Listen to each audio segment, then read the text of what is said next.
From Del Rio, Texas, Rob Wade and Robert Garza. Two guys who died.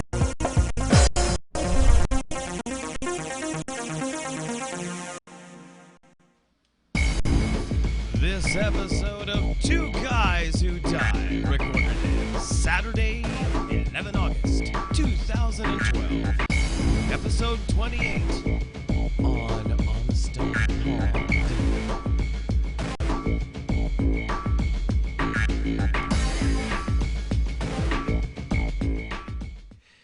And welcome once again to our weekly podcast of Two Guys Who Dive. I'm your host, Robert Wade, and I'm here with... My mic is not working. The power must be in the ON position. How's that? There we go. Wow, it's hot. It is. Hi, and I'm Robert Garza. Yeah, if you only saw what was going on off camera before we opened up the floodgates. Yeah. We're back here doing 90s dances in our chair. It was great. Although we need to open the floodgates there in our pond there. No, that's the problem. They did. That's what's going on, which we're going to get to. We're going to share with you the latest plot twist in On Amistad Pond, starring the irascible Henry Fonda and Hanoi Jane. Hanoi Jane. Hanoi Jane. Oh, and I hear whining going on from one of my somewhat guest hosts here. They want to make their appearance already. And making his regular appearance is Ronan. Say hi to everybody, Ronan. That's all it is. There it is. Speaking of, I noticed you brought into the to the podcasting studio here. I thought Tara was probably going to smack you down and take it, or at least kick you out.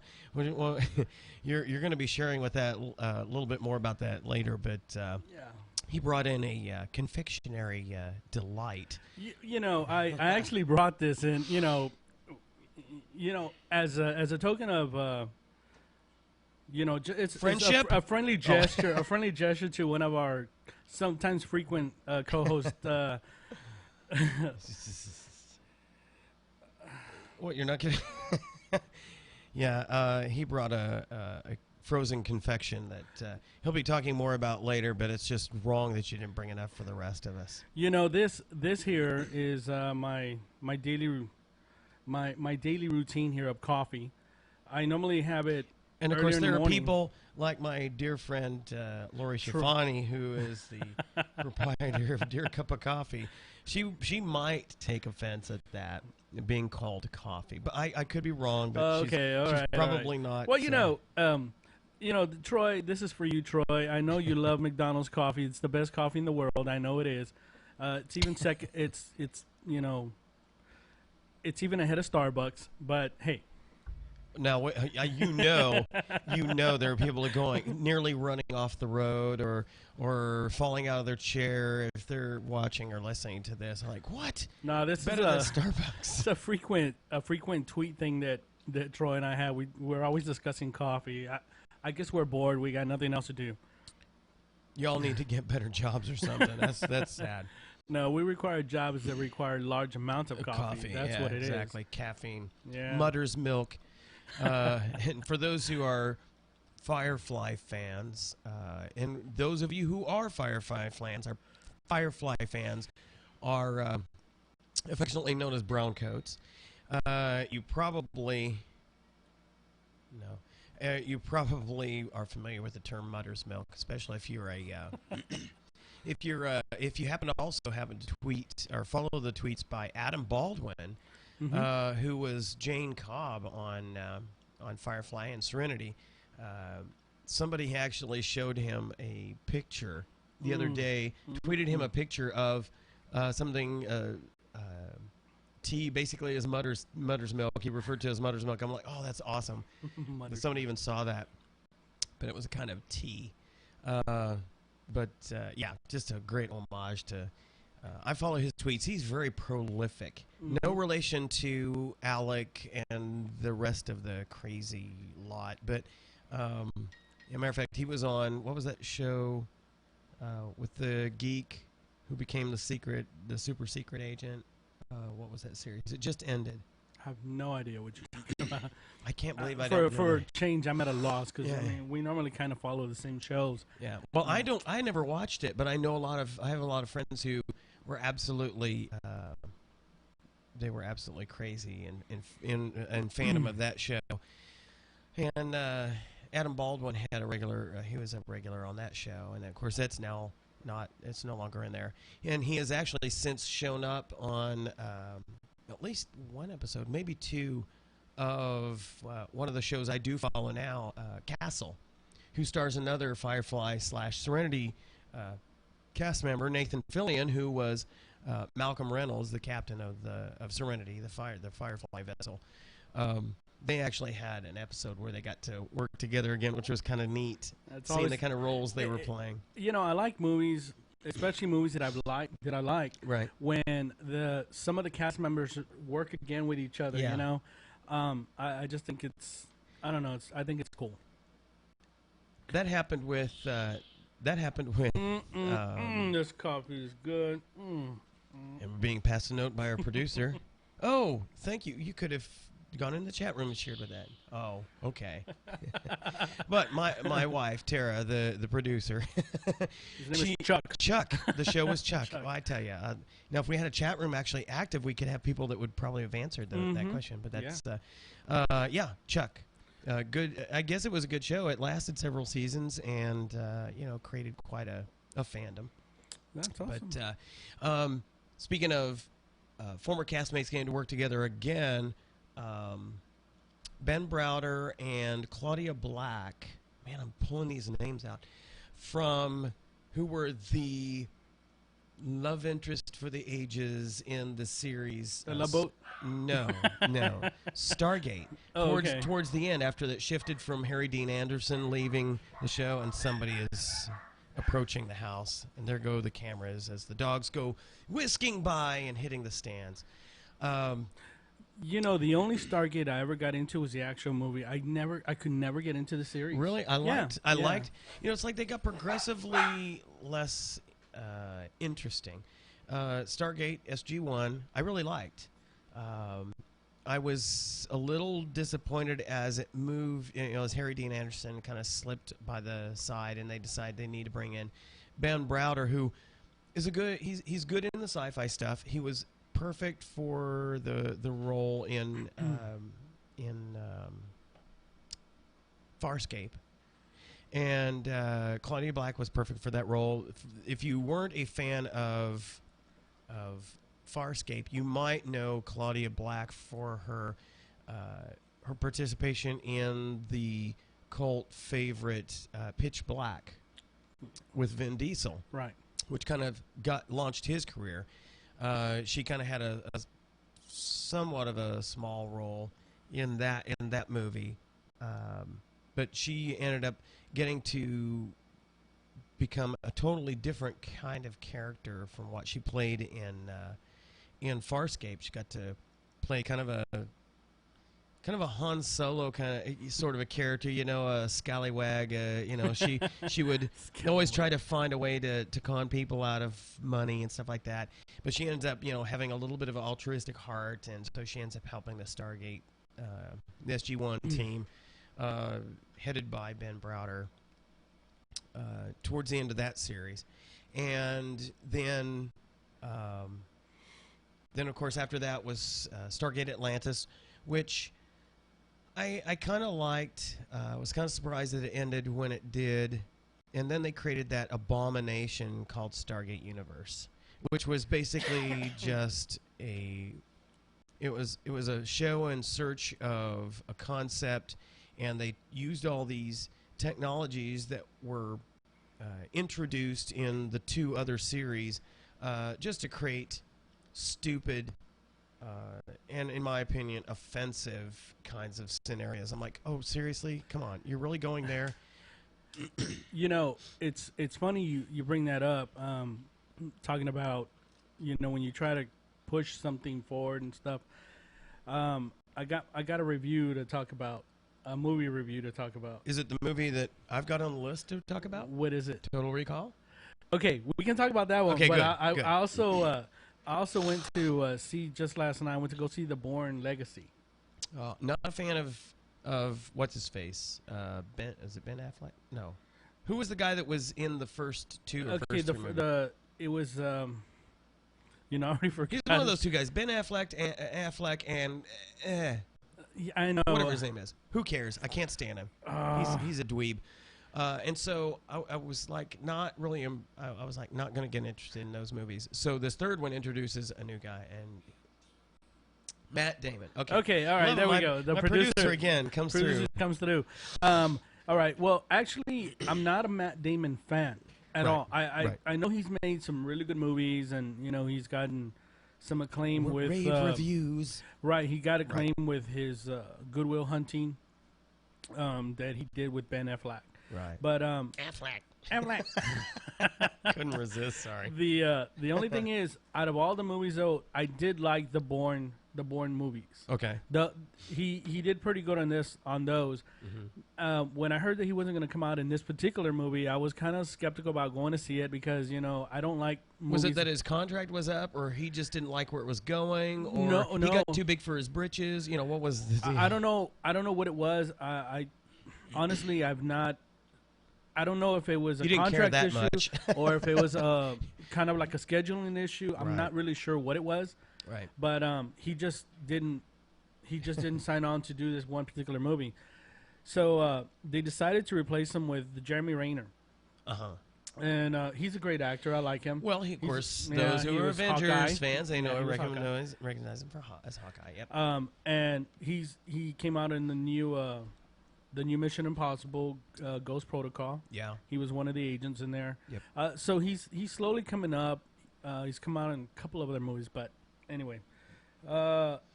When I went to go see it, like I said, I was a little skeptical. I was, I liked Matt in all these movies, but when they decided to replace him, I thought... You thought this was Jason Bourne 2.0, right? Right. Well, actually... or whatever his first name is. Well, I was quite surprised. There was a lot of action. The beginning of the movie kind of drags because it's connecting the movies to the new character that comes out. Okay. So in other words, they kind of had to create a past.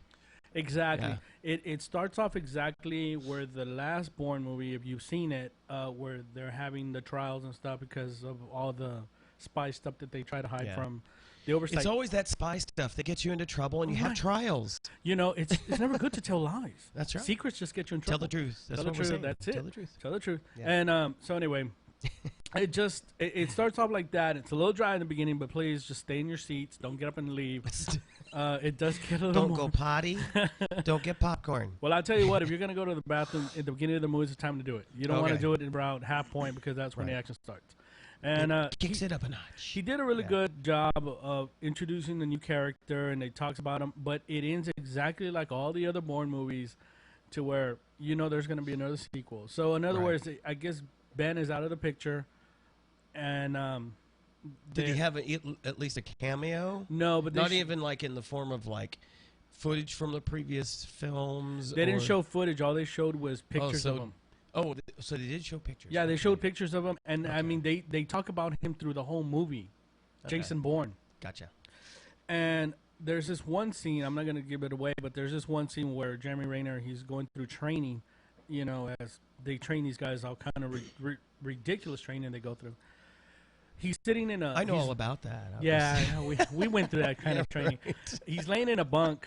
He's laying in a bunk where all these, I guess, super spies have gone through there and all of that. It's one of those kind of camps. Yeah. So it's one of those kind of camps. Well, he's laying in a bunk and he's looking up, and you see where there's a bunch of names carved, I guess, like, Robert Wade was here, Which I was. Yeah. Right. And, Bobby Flamingo was there. The irascible. Yeah.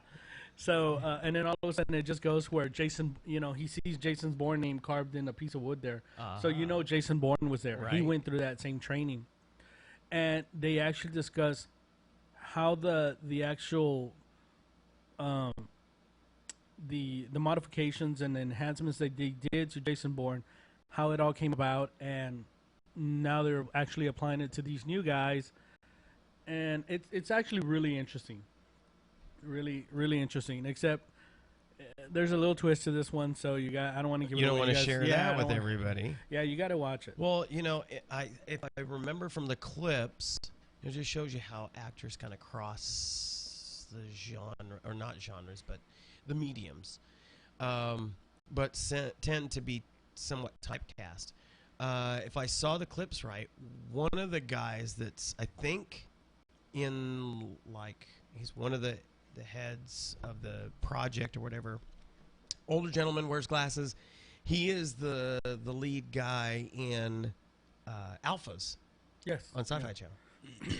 Which is a kind of another one of those. It's similar vein. Yeah. You got the super spies, but super people, but they're like the 4400 if you saw that series that didn't last very long. Yeah, he and actually they come out. All 4400. All 4400 come out. No, the ones that all of the we have lost anybody who's watching. What in the heck was the 4400? All of the higher ups, all of the directors of the CIA and FBI and all of them, they get arrested and in trouble in the last Bourne movie. Right. They all come out in this one, and they portray their positions on it at the beginning of the movie, where they're going through their trials and stuff like that. So they come out like Scott Glenn, the guy who plays the older gentleman with the glasses. Yeah, he comes out. Albert Finney. Finney comes out. Yeah, I think it's Albert Finney. Is it Oliver Finney? Yeah, Albert Finney comes out. I thought he was dead. Well, he comes out in a little bit. It's a video clip. But they actually give him credit. No, I'm not joking. Seriously. That'll be my legacy. I will, after I'm long dead and gone, I will continue on as video clips from YouTube episodes of two guys who died. Albert Finney actually comes out, and his name comes out on the credits. The girl, something Allen, I can't remember her first name. What has she been in? Well, all I remember her is from the Bourne movies. Oh, okay.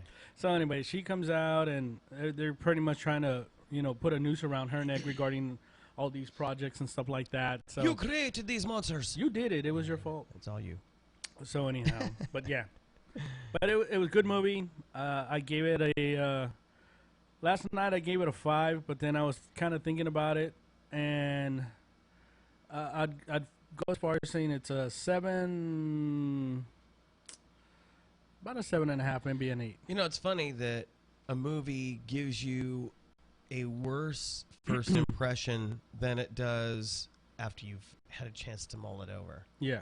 Usually it starts out great, and then you think about it as like, maybe not so much. That's kind of interesting. And the other one too that I got actually, drug into to go see was Total Recall. Dominic, you got dragged into it? I wanted to see it, but it was something that wasn't like on my immediate list of things to do and see. So Dominic calls me up and says, "Hey, guy, are you ready? You down for it?" And I was like, "You know what? Yeah, let's go." Right. It had two actors that I don't mind seeing in movies. One was Jennifer Biel, and the other one was Kate Beckinsale. Of course. So that in itself was worth the $550 to go see it. So when got there, well, you know what? I'm not gonna go into it. You tell me what you think about. Okay. Give us your. Right off the bat, I'll give you my rating of it. I'd say it was about an 8. I was expecting and happy to see that it wasn't along as preposterous as the original was. I mean, I like Arnold. He's decent in everything he's been in so far, for the most part. As far as the action stuff, the stupid comedies have just been horrible. But the acting was it kept my attention. The pace was good. Where I was disappointed was the whole. Well, I kind of guess I gotta eat my words a little bit. I thought it was preposterous that they were able to plummet through the Earth like that. I'm like, why not go to Mars? That was the piece. I was like, why not go ahead and have this on Mars? Just have a completely different. They could have had the same basic plot line, but just had it all done on Mars. That would have worked for me. As it was, saying that the Earth was in the condition it was in, the only inhabitable places were Europe and Australia. I was like, what? You know, that kind of threw me off for a loop because they go off to one side, or they go, you know, when they're hiding. Yeah. When they're looking for the one that's the rebel leader. I can't remember his name. Cohaven? Well, that was the bad guy, Cohagen. Cohagen was a bad guy, but the other one they were looking for. I think they used a different name in this movie. Names are slipping me. Yeah. I don't know what's wrong.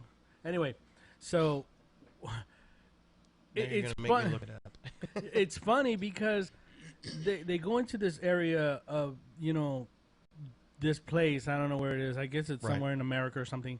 And they're wearing suits because they can't be exposed to the air because it's infected, either radiation or something, because it's uninhabitable. But then if you look closely where he's flying the helicopter, he goes over like this building, and then that's where everybody's living. Right. There's nothing there, like, you know, like a wall or like. It's like, okay, so you take 2 steps past that little area, you're gonna die.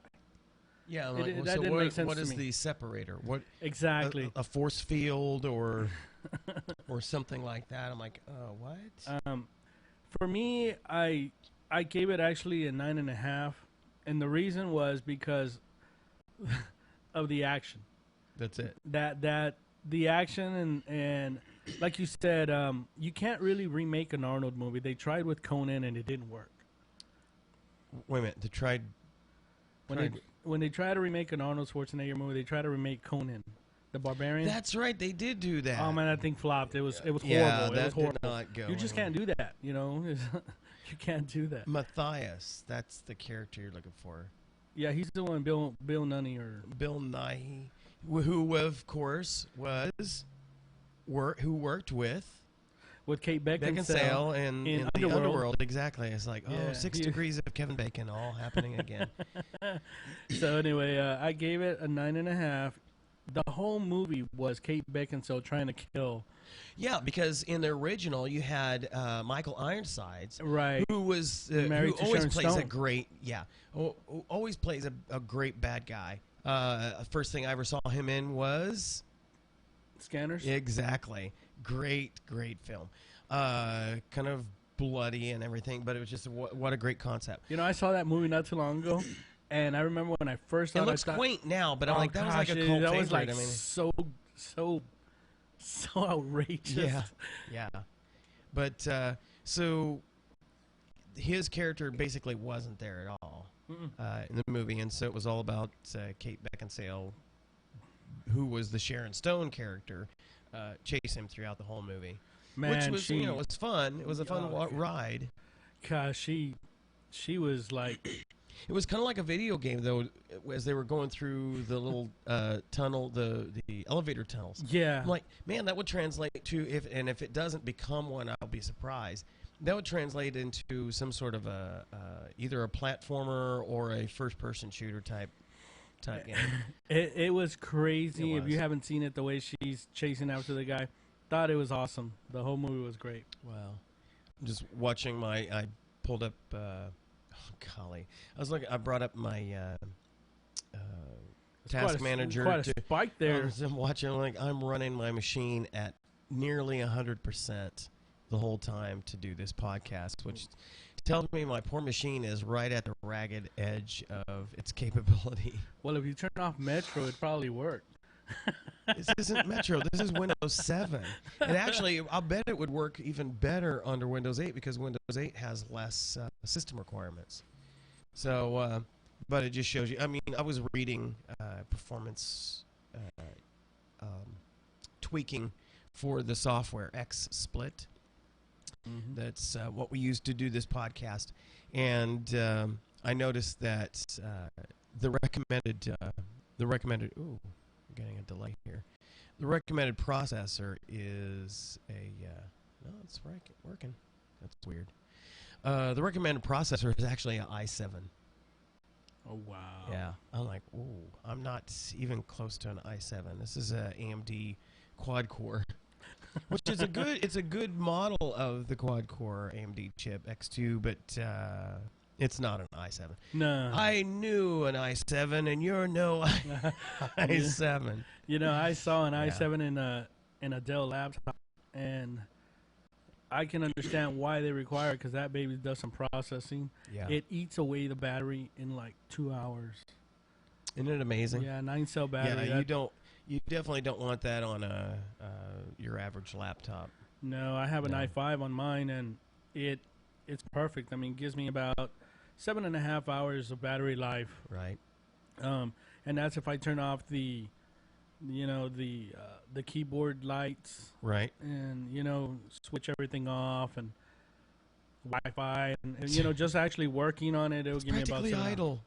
Yeah, it's pretty much, it's just running by. The only thing running is a screensaver. I don't even run those anymore. It just shuts off, to sleep, hibernate mode or whatever. But let me ask you this. Ask. How often do you reboot your computer? This one? Mm-hmm. Almost never. It's on usually 24/7. Wow. Okay. But the only time I'll do that is maybe right before the podcast, so I can selectively not run certain things, because I do know that I max the processor out. So the less services that I have running, because the XSplit software is a hog. All right. So it's not so much a Windows 7 issue as it's the fact that this thing eats cycles like crazy. But I normally leave this up 24/7, 365. I just haven't I have never ever had a blue screen on it. I've never had any slowdowns. I mean, Windows 7, I have to say, is it's stable. It's so easy to keep up to date if you turn on the automatic updates. Because I use the Microsoft Security Essentials. I don't use Norton. I don't use McAfee. Those software applications are crap. They hog resources. They slow your machine down. And then, at least with Norton, after you get that first year, you have to pay them extra money to get updated. Microsoft Security Essentials integrates nicely with the operating system, and it's all automatic, and it's free, and it works. And the overhead is, I've not noticed any impact. I currently am running Microsoft Essentials on one laptop, running Vista. Yeah. And I would upgrade that. If you go ahead and upgrade that to 7. I noticed a big change, because the McAfee, I normally run McAfee. Yeah. And it had expired, and I didn't want to purchase something else. So I figured, you know what? Give it a shot. Yeah. Let me try it. I uninstalled McAfee because I don't like, having something else do it. I went in there, completely cleaned it out, uninstalled it, reinstalled the Essentials. Why to play? To Mr. Bluff. That's right. He's bluffing. The Essentials. He's mocking me. The Essentials, and I noticed a big difference. I'm running McAfee on my personal laptop, and it's like quick. Of course, I'm running Windows 7, and I mean, this thing is, it's pretty maxed out, know. Yeah. So, but still, it is fast, and it's running Windows 7. And but I noticed that when I installed the Essentials, it slowed the machine down. Really? Yeah, I was actually gonna see if there's something. Maybe it's scanning something too much. I don't know. But I got to look into it. But I just recently did it this past week, and man, it's running super slow. Wow. I had exactly, on every machine, I've had exactly the opposite effect.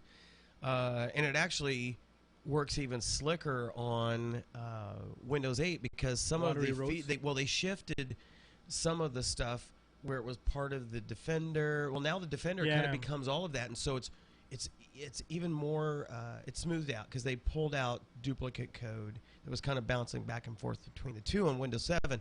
Well, that duplication is not there.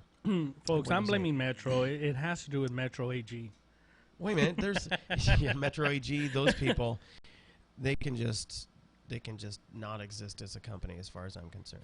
That's just, and I've been following the blog. For those, let me give some backstory for those who haven't been following. Since the launch of Windows Phone 7, everybody that has talked about it from Microsoft and all the blogosphere, all your tech folks have referred to the interface for Windows Phone 7 as the Metro UI or just Metro. And when Windows 8 started to show up, the developer preview, we got our first taste of what the one side of the interface looked like, because with Windows 8 you have essentially a hybrid operating system. You still can access desktop applications. There is a desktop UI, and it actually kind of runs as an app on Windows 8. But the primary interface is actually a Metro style or Metro user interface. And it uses the live tiles, etc. It just goes from the vertical movement, which is the Windows Phone, to a horizontal movement, because that's typically how we use our screens.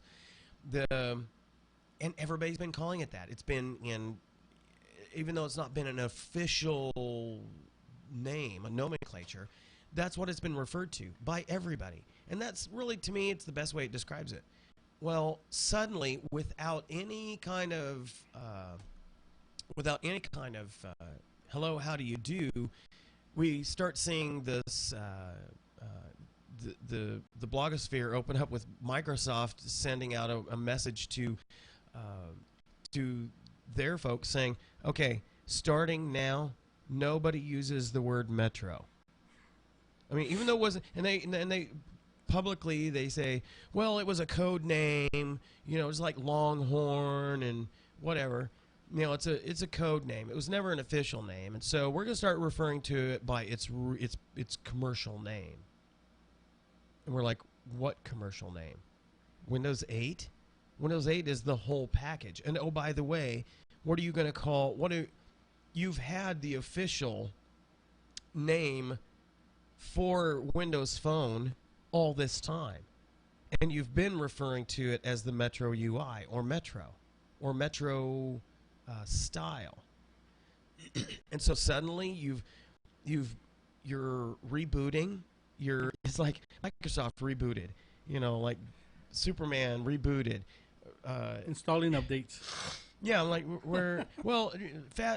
let's do a rewind. We haven't really been calling it Metro. You've not been party to that. That's just been our internal thing, but it's been external. And very quickly after the announcement came out, or the word came out, we discovered that there is a big company in Germany called Metro AG that is involved in, of all things, they have like supermarkets and electronics. Mm-hmm. They're like a Costco. Yeah. And evidently they got to whining to Microsoft about we don't like that you're using the Metro.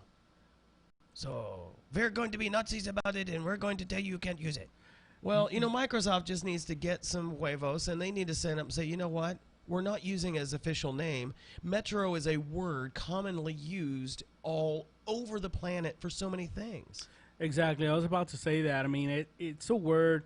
You can't patent it or, use it as a trademark name. Well, I mean, you could, but I mean, it's Metro, AG. It's not like they're calling it, we'll use the Metro AG interface. Yeah. It's not that. Right. And if they even wanted to call it that, it's not a big thing. Right. I don't know. Maybe Microsoft just doesn't want to engage in confrontation. I don't really know. There's been a lot of speculation, some of which is centered around the fact that most of Europe has had a history of suing Microsoft every time they turn around. Oh, yeah. And as far as I'm concerned, Europe is a waste of land mass anyway, because those people are nuts. But so I'm like, y'all can just go away. But that's all they do. they're very, very liberal over there, and so they try to get their money every way they can. They like to control everything. That's the nature of socialism. But Microsoft could have battled this, because the simple fact is, if you can name yourself something exactly like something else, as long as you are not in a competing market. And so far, I haven't seen where Windows 8 or Windows Phone 7 or Windows Phone 8, I haven't seen where they compete with a supermarket. I don't see it. So it just is, it's a mystery to me why they back down. There's even been a few people that have kind of really grasping at straws speculated that maybe Microsoft is kind of they're running a bluff. And I thought, a bluff. And they went on to explain, well, what if they saw that Metro AG is coming at them for money? And then they say, okay, fine, we won't use Metro, blah, blah, blah. And then Metro AG says, okay, never mind. And then it frees them up to go back to calling it Metro UI. I think that's a bit far-fetched. That would be awesome if that was the case, because I just love sticking it to the Europeans. But because I have toured Europe when I was in the Air Force Tops and Blue, and I'm sorry, I'll pick the U.S. over any country. Even though we have our problems, I will pick the U.S. over any country any day of the week. You just like getting on the metro in Paris, the smell of the... No. I have ridden the metro in D.C. And notice they didn't complain. Yeah. I've ridden the metro in D.C. exactly one time. Never again. I am not a fan like those subway tunnels in Paris. I do not like... I'm not a fan of mass transit, period. I don't like buses. I don't like trains. I don't like subways or monorails or any of that. Give me my car, and you can have yours, or you can have your mass transit. I just don't like. No. All right, let's talk about the pond now, Rob. The pond. I was at the Upstagers production of the Drowsy Chaperone last night, which, by the way, good job. It was a funny show. It's a fairly new show as far as Broadway. It wasn't that long ago it was on Broadway. And the Upstagers, as usual, did a great job with it. Audience was thoroughly entertained. The acting was great. The music is, 20s style, so it's very, very entertaining. But you always run into, Del Rio's a small town, so I ran into a lot of people that I know, many of whom are frequent theater goers.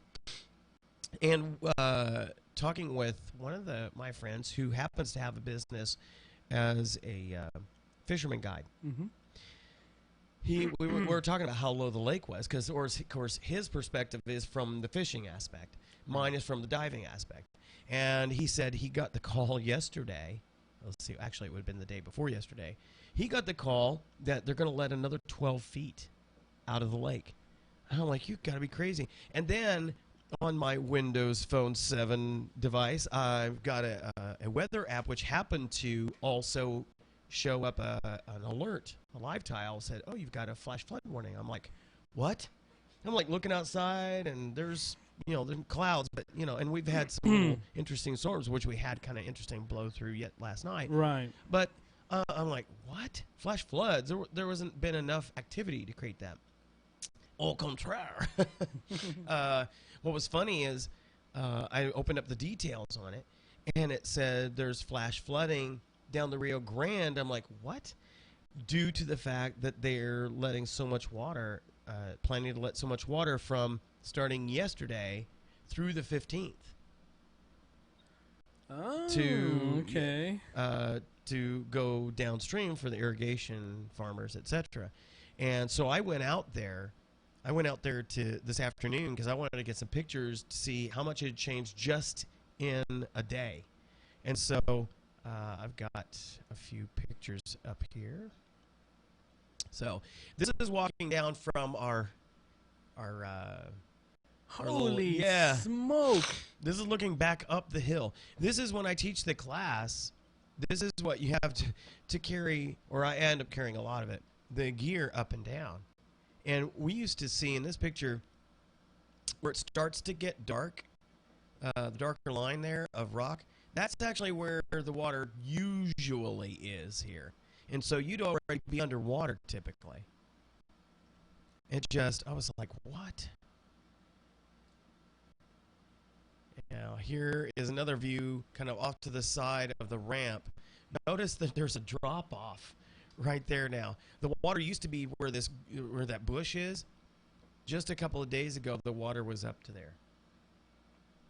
And so it has dropped dramatically from there. So it's already down 2 feet from there. All of this was underwater. We'd be well underwater at this point. God, we'd be about 20 feet underwater. It's amazing. It's amazing. It just sickens me to see it this low. I guess now's the time to go look for my watch. Yeah, really. Pretty soon it's all going to be on the land and everybody's going to be able to find it. Yeah. Well, I mean, look at this distance. And considering just 2 years ago, because of the dam that broke upstream, the water was actually all the way up to the rails there. Mm-hmm. That's how full it was. And I think I've shown pictures of that on a previous I remember that podcast. This is just insane to me. And just another view. This is incredible.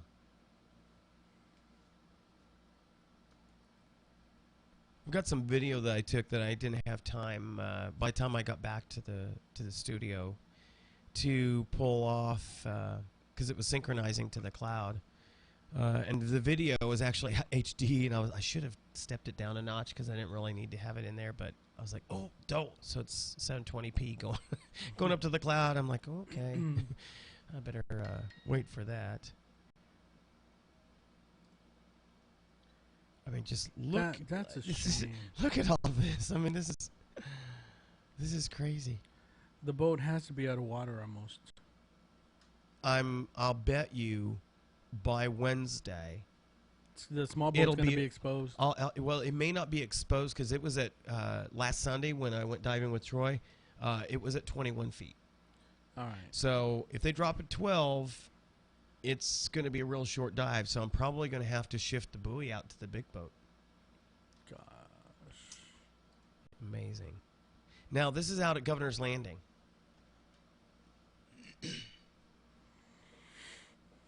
This is just crazy. Now check this out. Oh my God. We were diving. We were actually underwater on those two piers that are now above the water. Mm-hmm. Those were the first piers that we would go to. For those watching the podcast and having the benefit of looking at a full screen, the darkest rings towards the top are where the lake levels have traditionally been.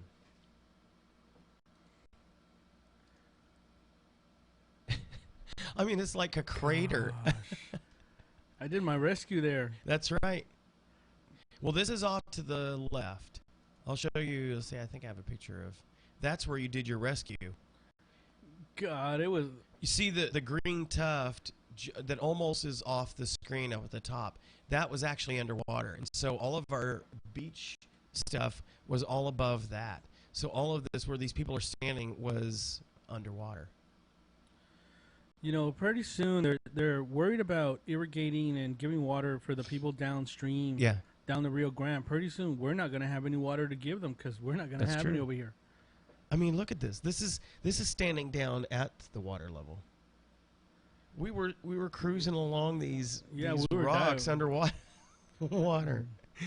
This is amazing. It's what Rob calls moon surface. Exactly. Here's another shot looking up. Man, that's crazy. Now, I know the pictures don't do them too much justice, but when you're hauling gear, and those of you that know what I'm talking about, when you're going diving, that is a trek. It is a trek. And it wasn't so bad at Governor's Landing. You know, it's just that you didn't have as much to see, obviously, when you get underwater. You see now what we would see underwater. Well, the kind of neat thing about this is you get for people who don't dive, you get a perspective of what it looks like to us underwater. Mm-hmm. And so there's not a lot right there, but it's just very, very easy access, or at least it was. Now you've got as long a trek down to the water here as we used to have at the cove. You know, the cove is an entirely different animal in itself because of the incline. Oh, yeah. And it's more steep. So if you slip there, you're tumbling down to the bottom. You're gonna be in pain. You're gonna be in pain because you're probably gonna break something because of the way the rock formation is there. But this is, yeah, that's not good. Another view of stuff that used to be underwater. Another 12 feet. There's the view from the top. 12 feet. In other words, where I'm standing is where just that cleared area there is where we would normally have set our gear up. Mm-hmm. Right.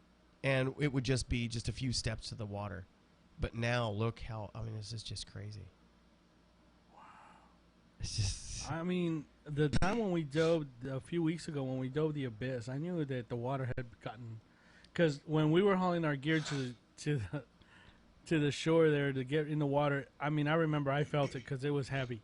Oh, yeah. But this is insane. All these pictures, by the way, are courtesy of my Nokia Lumia 900 Windows phone, which I love the camera on that thing. And it is running the Metro interface. It is running the Metro.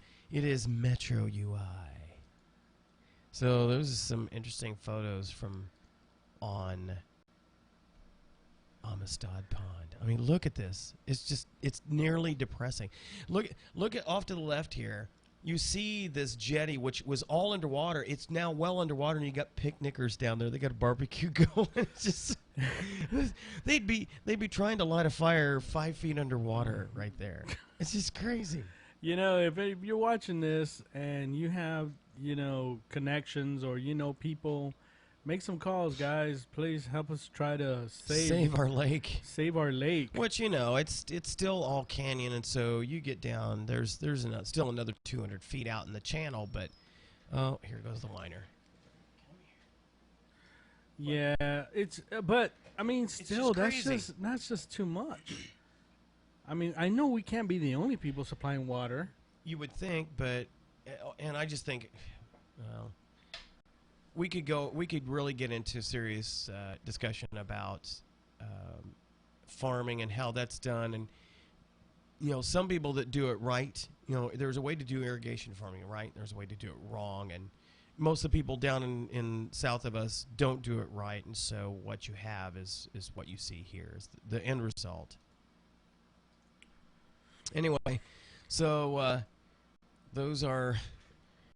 that's the depressing state on Amistad Pond. Which, if it keeps going, if they keep letting stuff like this much out in big chunks like this, that's what it's going to be left as far as gathered water. You'll still have the devils and the pecos, although that looks pretty horrible. At this point. One of the biggest things that people come down and actually like coming to Del Rio is because of the lake. It is part of the tourist attractions here in Del Rio. We're not going to have anything for them to see if this continues on. So, people, please make some calls and see what can be done. I know that we have to, I guess, supply the South with water, but still, we got to keep something. But let's be honest, part of it is, and I hear this from so many people. I hear this from our county judge, and our commissioners. I hear this all over the place. Mexico, well, but the fact is, since this is a border shared with two countries, there's a responsibility for both to play fair and share what they need to share. And Mexico is so far behind in what they owe as far as water moving down there, because we kind of have dams back and forth as far as who operates, the functions. And I have been told by more than one person in authority that Mexico is just insanely behind in their water quota. They don't release it, and yet we take the upper road, we take the higher road, and we do what we agreed to do.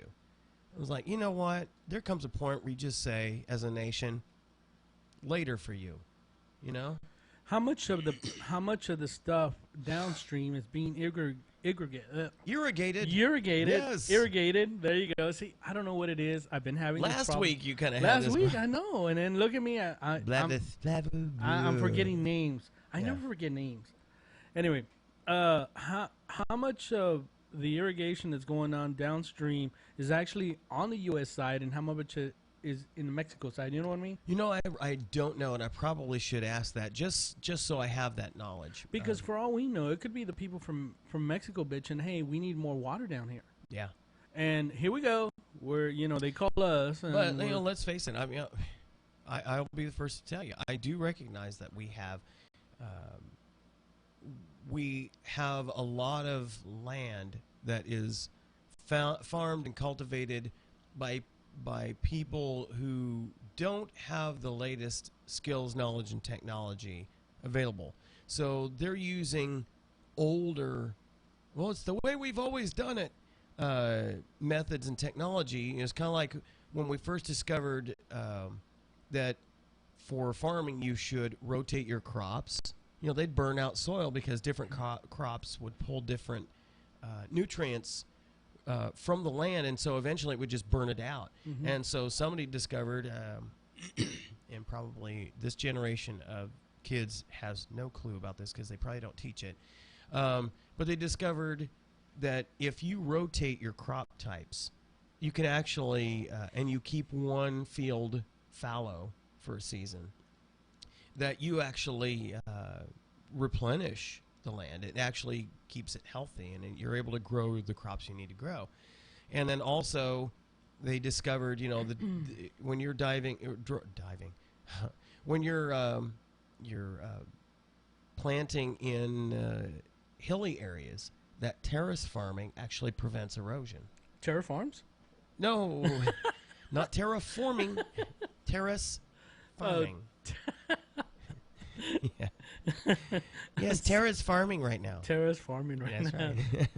No, but you create the step method of how you carve out the land, and so it doesn't just all wash down when you're irrigating, when it rains, that kind of thing. Mm-hmm. So we probably have a lot of folks on both sides of the border that are guilty of this, but the simple fact is there was an agreement between the two countries, between the United States and Mexico, to let certain amounts of water through each of the dams. And we've been true to our side of the contract, and Mexico has been woefully miscreant on it. See, I didn't know that. Yeah, I did not know that.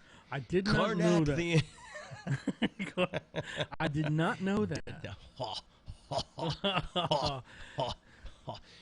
I suppose there's just about everything you could possibly want to know about irrigation farming on Two Guys Who Dive. Yeah, I mean, not true breath that smells like fallow land. Yeah, we cover all kinds of stuff here on the show. I'm telling you, we're versatile. Speaking of which, one of the things I wanted to get to last week that I didn't get to. Oh, well, real quick before you get into that. No, real quick before you get into that. Yes. I was going to talk, because I know it's my week for a commercial. We can do the commercial now. Well, the thing is I'm kind of thinking about it. Let's do the commercial now. I'm thinking about it, and I really don't want to waste people's time talking about this because it was really stupid and I was running late. But you know what? It is kind of, but it's fun. We can do this. We have fun with it, and I'm going to have fun with it. So, You're going to have fun. And Troy will have fun with it. I did invite him to be on here, so it would have really been fun. Oh, that would have made an interesting discussion. But they were going to see a movie. I have no idea which. He didn't say which movie they were going to see. We'll just shoot from the hip on this one. Most of the time, we talk about different items, for scuba diving or whatever it is, Absolutely. because we can do that. Yep. And one of my biggest things is I got here today, and I had we mentioned earlier at the beginning of the podcast, I came in with a cup of coffee from McDonald's, and I've actually been going back and forth at times with Troy McGonigal, who loves coffee as well, but he's more of he likes a Java from Pico's the Picos, I think it is. Yeah. And you know, it's good coffee. I'm not gonna say it isn't. I mean, you know, to each their own. I personally like McDonald's coffee, but I don't drink their coffee except only during the summer because I like their frappes. So The what? The frappe. They're frappy. The frappe. You know, so The the mocha frappe. Well, this is all that's left. I'm sorry. You know, I was It looks like it was really good. It really was, Tara. Anyway, Nice. you got to go get yourself one. If I knew you liked coffee, Tara, I would have bought you one. I really would have. But now I know, so next time, next week, I'll bring you one. Anyhow, we're going to be talking about coffee. That's right. Our commercial is Coffee. You know, the producer showed up. Okay, and coffee. You know, whenever you find yourself a little tired and weak and kind of, you know, when you're weary, finding yourself struggling through the day, the perfect pick-me-up is a cup of coffee. You know, and Lori Schifani would agree with you wholeheartedly. You know, coffee gets such a bad rap because they say, well, it's bad for you. Is there such thing as a good rap? I'm sorry. I digress. Well, you know, rappers. I've heard two debates on this issue, and this is true. I've heard two medical debates on this issue, for coffee. For coffee, because I've read on it. Some say that it's bad for you because it causes your blood pressure to go up, because it causes your heart rate because of the caffeine in it. Right. But at the same time, they've actually found actual proof that drinking coffee actually reduces the risk of health issues as you get older. So there's a reason for those old farts sitting around there just always drinking a little coffee. Right. It has something to do with the metabolism in the body, and it causes the heart rate to go up. And you know, of course, if you have high blood pressure, you got to make sure you keep that in check because they do call that the silent killer, which is something that I suffer from. But at the same time, if you change your eating, you'll notice, and of course, exercise a little bit. Right, always. You notice that, you know, it will help out. Cutting back on red meat will definitely decrease your blood pressure. I don't know why. What? Even though they say medically, they'll tell you, "Oh, it has nothing to do with it." Wrong. It did for me. I am not giving up red meat. Well, I'm not saying give it up. I'm saying, you know, just, you know. We eat a lot of chicken. Yeah, I love chicken. My wife's always like, well, why do you always want chicken? Because it brought my cholesterol, my blood pressure down. That's why. Yeah. So, anyway. But going back to the coffee, if you don't believe me, you can look it up. There is some medical testimony going on regarding, you know, the debate about coffee and if it's good for you, bad for you. It's the same with wine. You know, people. Yeah, absolutely. A little bit of that is good for you. Red wine. A glass of wine a day actually will make you a little more healthy. Yeah. So it's kind of weird, but then of course if you talk to, hey, if it's good enough for Jesus at the wedding, I mean, he turned water into it, right? Right. If he was dead set against it, he would have said, "I'm just going to leave the water." Y'all should be drinking water anyway. Yeah, the good point there, Rob. Hey. But no, but that's why I kind of wanted to skip the commercial because it was kind of silly. But if you're dragging around, there are some places here in Del Rio that really serve good coffee. I have not tried the coffee from Pico's. I'm gonna have to take. That's Troy's big thing. I'm gonna have to try it, Troy. All right, I don't know, so I'm not gonna put it down because I'm a big believer that unless I try it, I'm not gonna talk about it. But the McDonald's coffee is good. It is premium coffee. It is well done. If you want to wait in line, because sometimes I don't know what they're doing in there. I asked for a cup of. The little people, and they they put them in the bins, and they stand on it to crush the. Oh wait a minute, that's wine. You know, well, check this out. This is true. About a week ago, I was actually attending some courses for law enforcement courses. Right. And I went to McDonald's in the morning to get my morning cup of fuel here. Now, do you normally get just black coffee or? No. I personally, the coffee itself from McDonald's tastes horrible. Okay, now you've totally blown everybody. All right. Let me refrain. Let me kind of go back a little bit. I like the frozen coffees from McDonald's. Okay. They're actually pretty good. The coffee itself is something that lacks a little bit. I don't know what it is. I've had twice. I've actually had actual coffee from McDonald's, and both times it tasted horrible. Now, when you say horrible, because here's my experience with coffee. I will drink regular black coffee on a rare occasion where that's the only thing available and I'm trying to warm up. Typically, I have to have some sort of flavored coffees. I like the cappuccinos and that kind of stuff. We have one of those Tassimos, so we can do that kind of stuff. Well, see, the thing is, with the coffee, I'm not a big fan of sugar, but I'll put a sweeten low, one of the alternative sugars. So is it because does it taste bitter, or do they make it just too strong maybe, or what? I can't put my finger on it. It's just the coffee itself tastes. Well, you better not put your finger on, because that coffee's hot, and some crazy people sue them because they spill coffee on themselves and they have the audacity to complain that it was hot. Well, twits. Nah, no kidding. But the frozen coffees from McDonald's are actually very delicious. But they're very cold, so you might get frostbite, and Well, you see, and this is why I just mentioned. Twits. I mentioned earlier. I only drink their coffees during the summertime because I like them cold. Yeah. Obviously, I'm not gonna drink cold coffee in the wintertime because the object is to stay warm. Right. So I'll usually make my own cup of coffee at home and take it with me to work.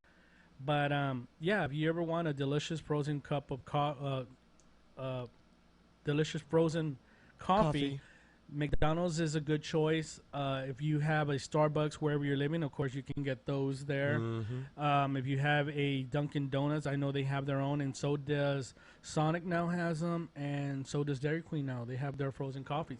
I've not tasted any of the other ones. I'm sure they're just as delicious. So I'll just have to kind of stay on that one. But I will try the regular coffee at Pico's, Troy, just to kind of, and I'll talk about that maybe next week. And now a special guest appearance by Chiana. Oh, let's see, hold her up there. You want to say anything to anybody? No, just give you a kiss.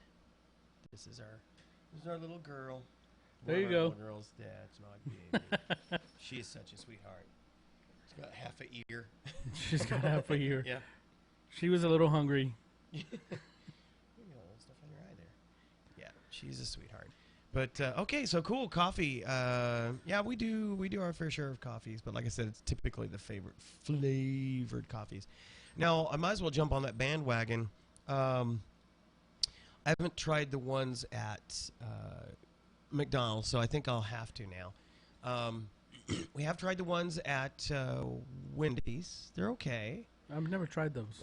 But so far, what I really like are what they call the 20 Below at Energize coffee shop on Laughlin Air Force Base. It's just inside the entrance to the Lozano Fitness Center. And they serve a lot of number of things, various fruity drinks and things like that. And of course, I get my cappuccinos there in the morning, or mochas in the morning, dark chocolate mochas. Oh, but they make a dark chocolate 20 Below. So really? It's a frozen coffee, and those are awesome. They're pretty awesome. So but I will have to try the McDonald's and see how that compares. I've had mocha coffees before, and the hot coffees, and I just can't tolerate them. But yet I can have the mocha frappe, and it's fine. Yeah, I'll try it with a dark chocolate. And what's funny is at Energize, they normally just had the chocolate, and they accidentally got in a shipment of the dark chocolate syrup, and so I tried that in the mocha, and if I didn't like it enough already, it just took it up a notch. And I'm a big fan of dark chocolate anyway. I'm a big fan of chocolate and coffee. That's right. All right, so one of the things I wanted to get to from last week, and we're technically out of time now, but that's okay, because I did want to get into this. Just little tips. I was reading in the latest episode of Sport Diver magazine. And they were talking about, they had an article that they called "Forget About It." Just forget about it. The topic basically is that you don't have to bring all the stuff that you think you need to bring. Anybody who's done any dive traveling knows that you can go, as with any kind of travel, you can come up with a huge list of things that you think you have to have, and then you end up getting there and you realize you don't end up using half of it. So I've done that. Oh my gosh, yes. We have too, even, specifically as divers, we've brought stuff that we're like, okay. For instance, especially with all the restrictions on travel anyway, you don't want to bring like batteries for your dive lights if you're going to do any night diving, or don't even bring your lights if you don't plan on doing any night dives. But anyway, so don't bring batteries. You just buy them there, and then you use them and you toss them, because it just adds to the weight. Batteries are serious weight added. There's a number of pieces of equipment that you probably don't need to bring. So I wanted to get my reading glasses on here. Always fun to read. So here's some of the things that they were talking about. It was interesting. And this first one caught me off guard. Like, some of the things that probably don't need to bring: scuba gear. And you're like, what? And it says, unless you're liveaboard bound, some gear like BC's lights might not be worth lugging. There's no shame in renting. Good dive operations have quality gear that gets regularly cleaned and serviced. Pack your own mask, regs, fins, and wetsuit, though. So really, technically, he's not saying scuba gear. He's just saying don't bring some scuba gear, because you may just want to rent. I don't know. What are your thoughts on that? Yes and no.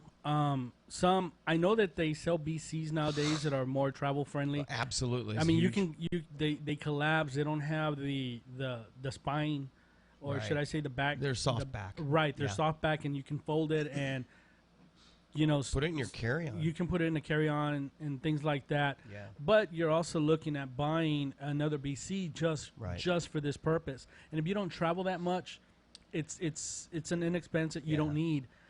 So I could agree with that on the BC, but as far as the light, I don't know about that, because you kind of get used to your own light.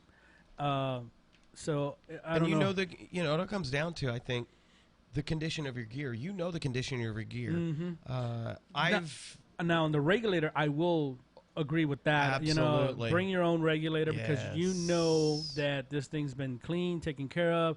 You know that it hasn't been banged around, dropped, et cetera, et cetera. I think I've shared the story of what I did through. I had to blow chunks through my regulator, and that was after the fact. I realized, what if this had been the dive operations regulator? Mm-hmm. And what if I was embarrassed and didn't want to share that I had that incident with their gear, and these guys are going to just do a typical cursory rinse, maybe, of the gear, and somebody else is going to use it.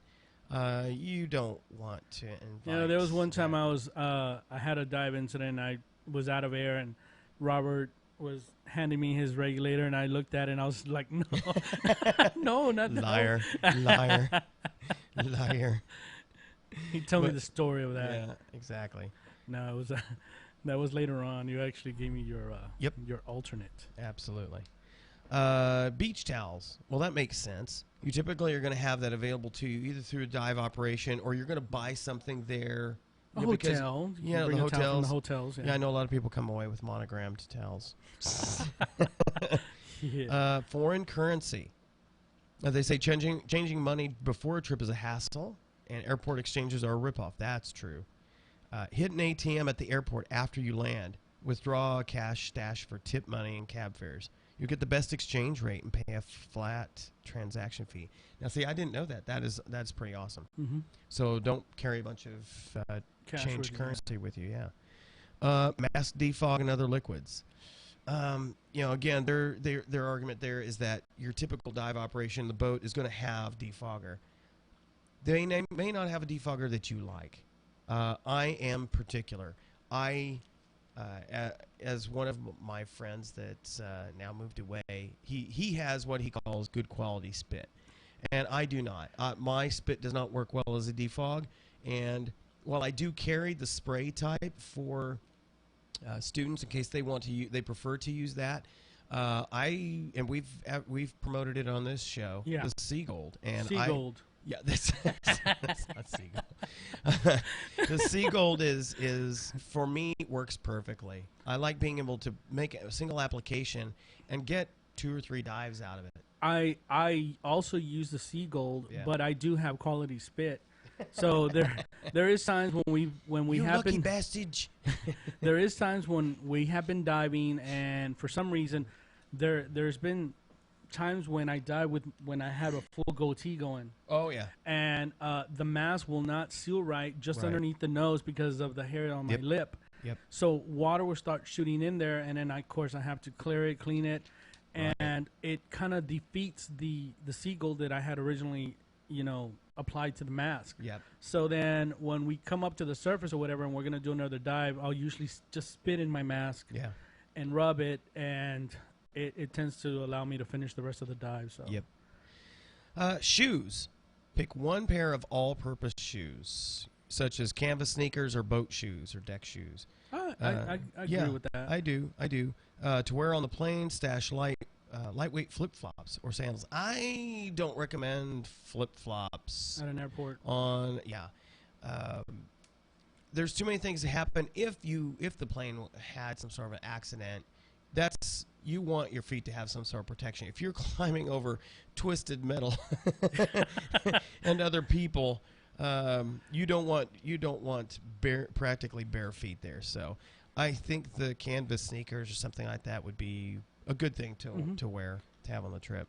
You don't need to bring a bunch of fancy clothes unless you actually are going to be going to some sort of fancy dinners or something like that, which most hardcore divers, they're not going to do. Well, we're talking about diving. We're not talking about going on vacation, like bringing the family and, you're going to go. Or, for example, you're on honeymoon.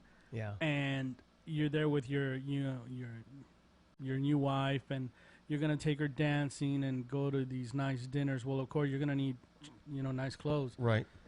But if you're just going to go on a dive trip, what's the hence of the word? You're going to be diving. Diving, exactly. So, travel light, guys. And last but not least, jewelry. Dive boat fashion is all skin-tight neoprene, split fins, and wrist-mount computers. That's true. Oh, yeah. And, depending on where you're going to be diving, you don't want a bunch of bright, shiny, dangly things or attached things where some of the fish might be actually attracted to that. There are some types of fish, barracuda, etc., that might catch that and go, oh, that looks like something I want. And you want to observe the life that's underwater. You don't want to be observed by the life that's under the water. It's that simple. So it's not a good idea to bring a bunch of jewelry with you. I mean, quite frankly, you might pick up some stuff while you're there because, you go to some exotic places. I've got a neat Australian opal earring that I bought while we were in Cozumel. But, so like I said, you may want to pick up jewelry there because it's maybe easier to get or cheaper to get or unique to that area. But don't bring a bunch of jewelry with you because, quite frankly, you don't want to have that on a boat. And you don't want to be the person that everybody's crawling around looking for a necklace or a wrist, a bracelet that you dropped or something. Just a wristwatch. Yep. Maybe. But that's not really jewelry. Well, Can be jewelry. and I guess, an earring if you wanted to do that, but stay away from the necklaces and, Yep. and bracelets and all that good stuff. Okay, we're just about out of time here. Let me go ahead and hit the tips, training, and tech. Of course, we've got Balmorhea coming up really quick. Really excited about that. The room we got is one of those two dual bed ones. So, and I think if Troy's parents are coming, they may be staying at the the Soflo. I love calling it the Lhasa Apso, the Lazy Bear. Being staying there. And I think you said you're going to be staying there. Yeah. So that's going to be fun. I'm expecting to have a really good time with that. So we're already planning what food we're bringing, that kind of stuff. So definitely want to get in on that. The last programmed class of the year coming up August 23rd through 26th, I've got 2 Discover Scuba Pays Off. I've got 2 students lined up from the Discover Scuba from over at Bendix. They're going to be participating. Cool. Already ordered the materials, so that should come in early this next week. And so they'll get studying for that. So because they are native, they're from Mexico, I'll definitely need your assistance with that in case there's any. I want to make sure there's no language barriers there. Yo hablo español. Yeah. I know just enough of it, or I retained just enough of it to make an accident happen. So Hamburguesa. Yeah, exactly. So definitely I'm looking forward to that class. And there were some people who weren't able to make earlier classes that hopefully they're going to give me a call and say, hey, we can finally line up with those. So it would be an interesting class.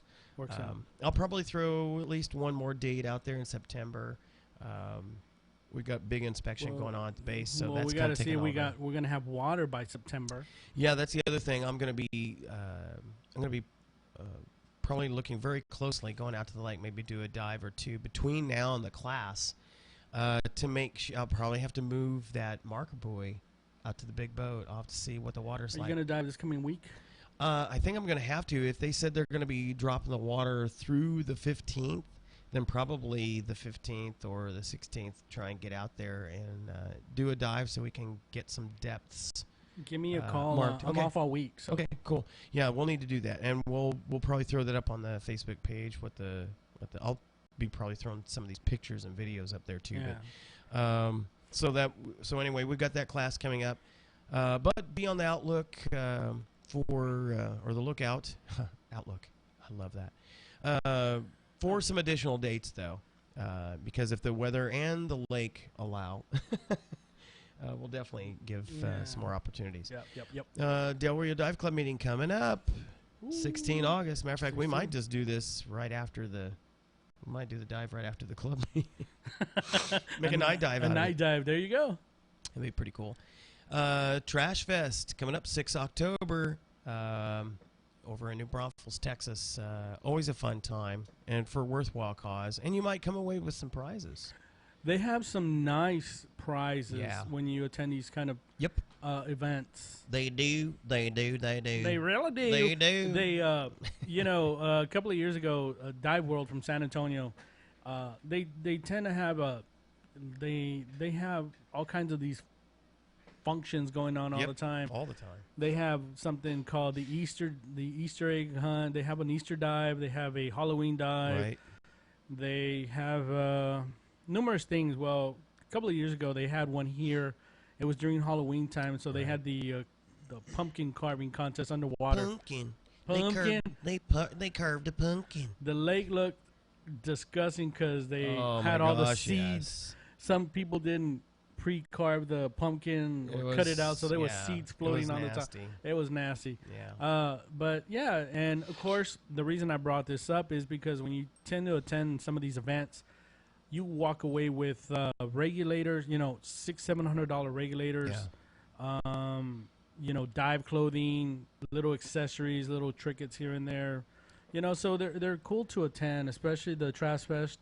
It is for a good cause. You're helping to clean the trash that the rafters or the tubers throw from their rafts into the water, and Rob mentioned that. Right. You saw a couple episodes ago, Showed you pictures of that mess. But they actually do that in New Braunfels since they tube down the Guadalupe River. Right.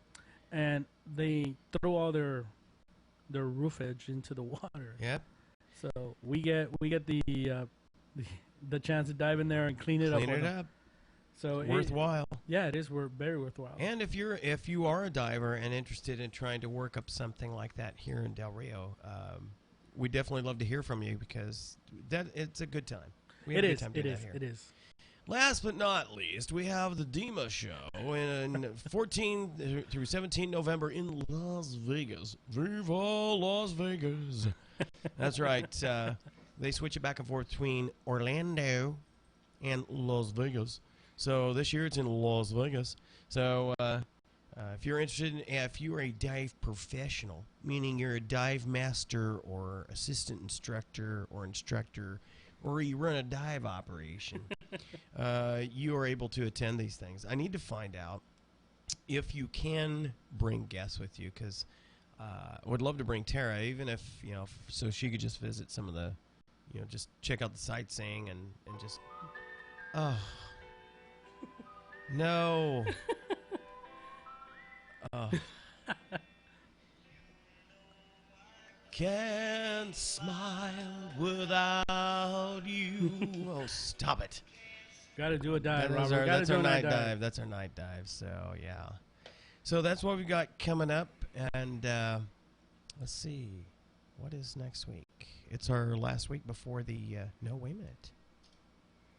Next week is the Bourne, yeah. Yeah. So we will not have our regularly scheduled show for Saturday. It's our anniversary. It's Tara and I will be celebrating our anniversary. We will not have a regular episode on Saturday at 8 o'clock, but we will. How about, can we do this on Sunday? We will postpone it for Sunday. We can do Sunday. We'll have a great time. We'll maybe be able to share some of the photos and videos with you on the Balmoral trip. Yes. So I would love to have you all participate in that.